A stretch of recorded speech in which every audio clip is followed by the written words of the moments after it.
Roger!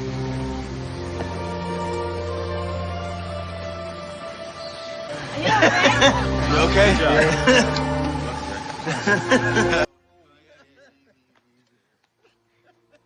Huh? We did all that digging for nothing? Kate, We have to go back! Cue up my favorite Lost score. Project Lost has returned, guys. Finally, coming back with episode 7, The Moth, and you know what that means. You all, everybody. It is a Charlie-centric episode. Make sure to stay into the end, as I also have some spoiler territory that I want to go into, some season 6 talk, the Moth metaphor, and why I think it ties into the end of Lost. And did the writers actually have the ending in mind when creating the show? But with that being said, y'all know what time it is, guys. We have to go back! That's right. We have to go back. Hello, Lossie. It is I, JH in Black. I'm pointing at the wrong thing. JH in Black. And this time, guys, no matter the viewership, we are going to complete season 1. I have been on this rewatch for 2 years now. I should be at season 3 or 4, but my apologies, y'all, but I had to go ahead and get the elephant out the way. I know I came on is what I did episode 6. I said Project Lost is back. I dropped what episode disappeared. Trash. Oh man, but y'all got to get the likes up, man. It motivates me more to do an episode. It's hard to do a show that is 20 years old, guys.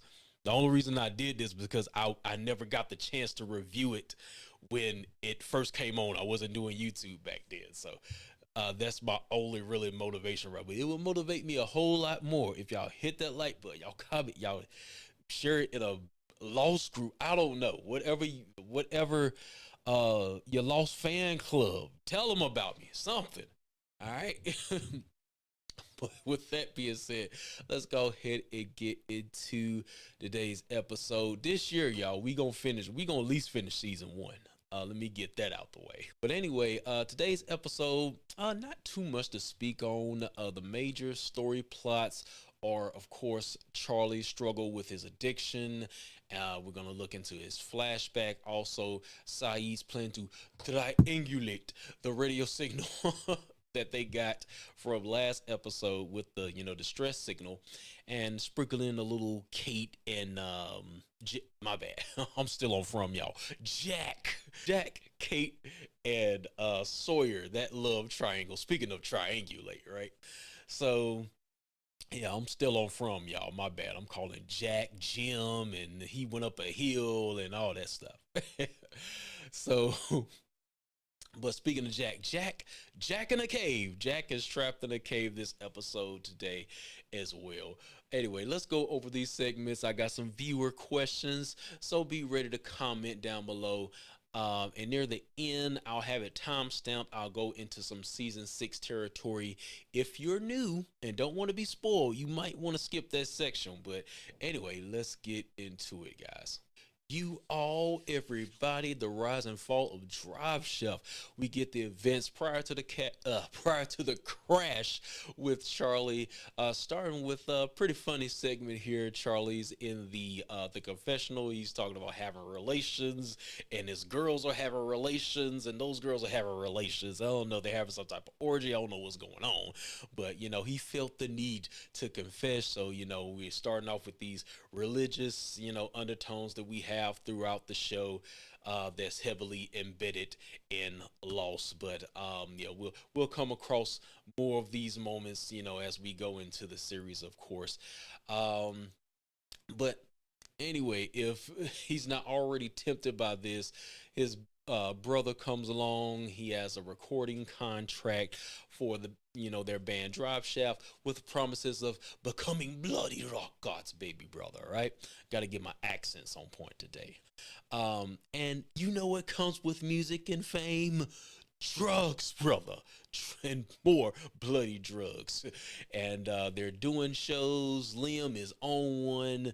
Charlie sees it, and he's ready to pretty much abort at this point, as a little bit early in the flashback, when his brother is trying to convince him to start the band in the first place.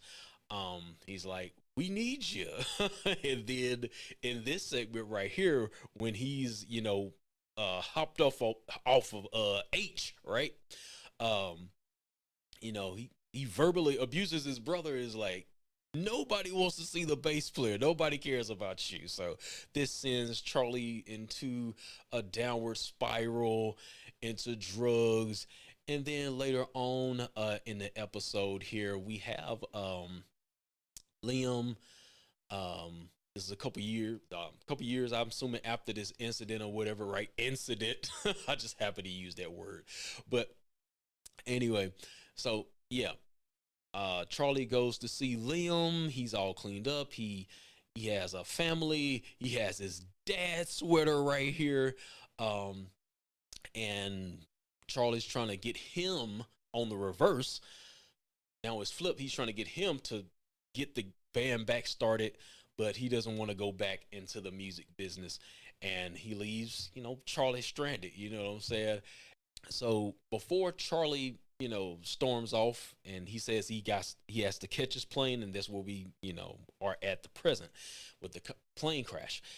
He says, "You made me this way." So first question of the day: Did Charlie make not Charlie? Did Liam make Charlie this way? Is Liam trash? Is he a trash brother? Is it his fault? I know, I kind of want to side with Charlie for some reason. I know he didn't necessarily put a gun to his head and say, "Hey, brother, smoke crack," or I mean, heroin. Take some heroin.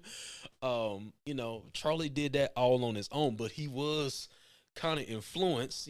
Those words he said to him before he stormed off. He's like, nobody wants to see the bass player, right? So, they want to see me. Um, I mean, he kind of sent them down that path, and Charlie didn't want to go that way anyway because he kind of knew it would lead to this. Because at the first he was like, it's just about the music, and then um, what happened, right? So I don't know. I think it is kind of Liam's fault. He didn't look after him like he should. The big brother, right? But at the end of the day, you know, Charlie made his choice, and the priest, or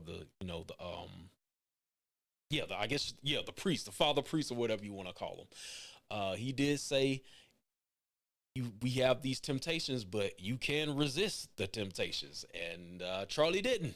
So yeah, at the end of the day, it was Charlie's doing, but I did feel like Liam was kind of a trash brother. Even after he got clean, I was just like, you still look trash with that sweater. But yeah, but that's pretty much it on Charlie's flashback. Let's go ahead and move on back to the island and see what Saeed is doing.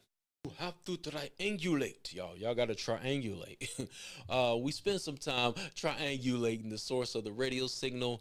And Saeed and team get the hell off this island. They're looking for a way off, right? So he bands together with Kate, no use freaking Boone.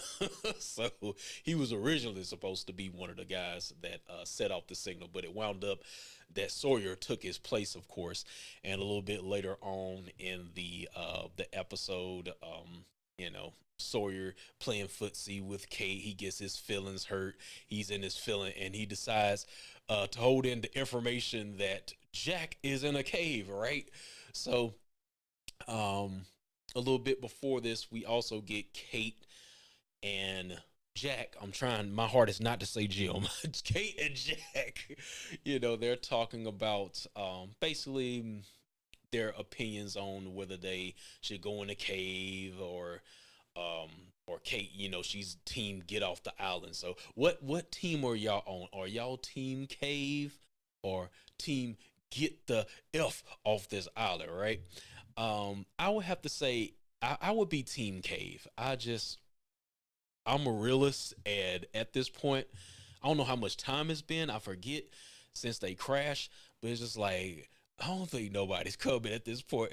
Or right now, let's kind of cool down. Let's find somewhere to go, chill out, and until we can get our heads together and find a way off this island. But right now, it's not looking so good. But you know, y'all can try to stretch. With this signal, y'all already got the information that the signal is or the message was repeating over and over, however many times. Um, so yeah, I'm definitely team. Let's go in the cave. Let's go find some shelter, and all this stuff like that. And plus, they were running out of water at this time, and they needed the water at the cave. So let's move close to the cave. I'm team cave, right? And I want a doctor in my prison just in case something goes down. And Jack's a solid dude too, man. Jack saw the picture or whatever of Kate. He didn't say nothing. Later in the episode, towards the end, when he knew old boy was on withdrawal, and he just said it's the flu. I'm like, Jack's a solid guy. If I needed him for a bank robbery, I'm choosing him because I know he ain't gonna snitch if we get caught. He's gonna hold it down, right? But speaking of Jack, let's talk about Jack in a cave here. Jack got trapped in a cave, y'all. So, where we at? Jack in a cave. And so yeah, Jack and team, let's go to the cave. They're settling in. Charlie tags along, more so because he's looking for drugs, brother. Later, Charlie goes into withdrawal rage, and him and Jack get into this argument, and then that's when the whatever part in the caves they're in comes collapsing or whatever. So Charlie gets out, and Jack is trapped. The Islanders, they band together to get Jack out, managing to create a hole. Charlie decides to go in to get Jack out, and then he gets trapped too. But he's trying to redeem himself. So I guess I can respect that. He's trying to play hero. And then, like I said before, Kate and Sawyer are off somewhere, and then Sawyer decides to reveal at the last minute that Jack is in the cave. She goes running after him. And then she's telling him, what are y'all waiting for? Yo, what are y'all waiting for? Dig. I'm like, Katie, yo, go somewhere. But then at the end of the episode, they're just digging around for nothing. I'm going too far ahead, but y'all know what happened at the end of the episode. But that's what I'll be. Y'all seen the skit I played, right? I'm like, we did all this digging for nothing. Him and Charlie just came around the other side, like, here we are. But anyway, so we'll go back to the cave a little bit later. But let's bring it back a little bit. Before this, I want to talk about my favorite part of the episode where we have Charlie and John Locke. We got to go to it. And this is probably the coldest metaphor I have ever seen. So give me a second to bring it up. You are a moth. Be the moth, Charlie. So, now up until this point, John tells Charlie, you have 3 times to ask me for your drugs, right? So the first time was when he used Charlie as bait, kind of dirty John. And Charlie looked at him like he wanted to take John's head off. I don't know if he wanted with the boar master, with a knife, I might add. But yeah, those crack addicts are pretty strong now, but I don't know. Maybe he would have put up a fight. But anyway, so the first time he asked him for the drugs was, give me my bloody drugs. And then he says, you got 2 more times. So the second time is when we get the moth metaphor. That is, the moth, it woves silk and is stronger than a butterfly. He was talking about all that. It goes through struggle, and then when it morphs, it's gone through so much struggle that when it morphs, it's something beautiful when it breaks out of the cocoon. The cocoon. Fuck. That's my only F-bomb for today. But yeah, don't edit that out. But yeah, definitely John explains it way better than I can. It was a fire metaphor. So I'm gonna let John explain that. But y'all know if y'all watched the episode. But anyway, we see this beautifully personified when Charlie finds his way out of the cave and he sees a light, right? And the moth happens to be going to the light, but at this point you have him going through withdrawal, and then you got the added on pressure of being trapped in a cave and finding your way out of the cave to find help. So, of course, we cap it off with Charlie doing all this, going through the struggle, getting out the cave, and he asked John that third time. And the first time I'm watching, I'm like, we went through all this just for you to ask for the drugs again? And then he took it and threw it in the fire. So I was like, yeah, go, good for you, Charlie. But yeah, beautiful way to wrap up the episode right there. Other than that, those are the main key points to the episode. We had some minor subplots here and there, a little development, further development from last episode. Michael and Jen, their bromance is kind of evolving. We love to see the black and the Chinese getting together. My bad, Michael. My bad, bro. The Chinese and the Koreans. My bad. And but yeah, other than that, Saeed gets knocked out at the end of the episode as he gets closer to finding the signal. So for those of you who've seen the series, we know where that's headed, but that's going to be in another episode. But with that being said, at this point of the video is where I want to take the handcuffs off, where I can really talk to y'all. And I want to do some connection and retrospective with some season 6 talk. For those of you who are new and don't want to be spoiled, I would avoid this section. I will see y'all next time. Goodbye. But for those of you who are Lost vets and have seen all 6 seasons, hang around. I won't be too long.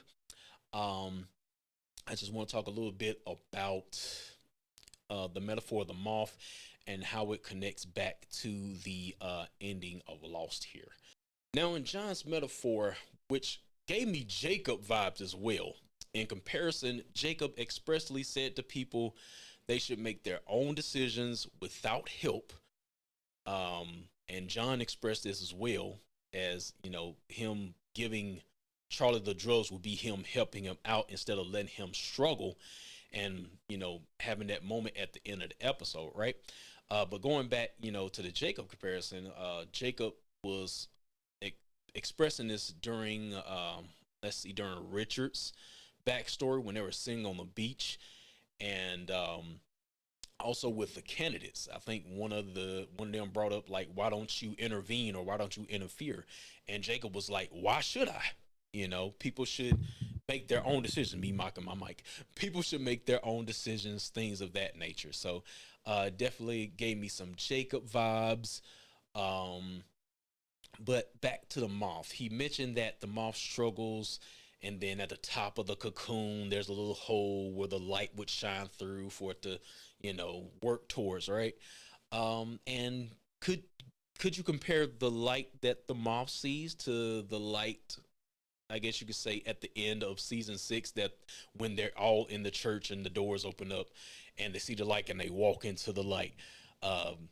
Could you say it's a representation of that as well?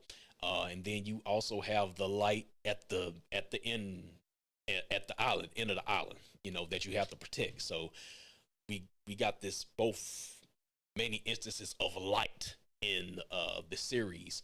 So that's just the first instance of the series talking about light and going to the light. So you also have different religious undertones. You had the beginning scene, Charlie and his religious belief, him confessing, and then later on, we're gonna have Mr. Echo and his Jesus stick. So more religion there.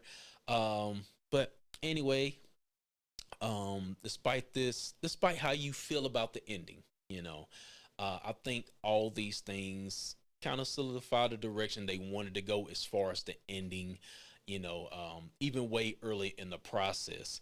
And, you have things such as religion, man versus silence, or man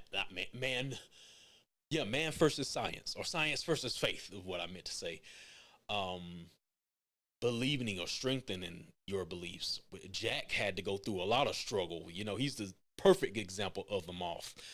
because it took him 6 seasons of getting beat up to finally be like, okay, I believe in something. I want to protect the island and all this stuff to you know converting from a man of medicine to believing in hard facts to believing in the island, so to say, more so where John was in the beginning of the series.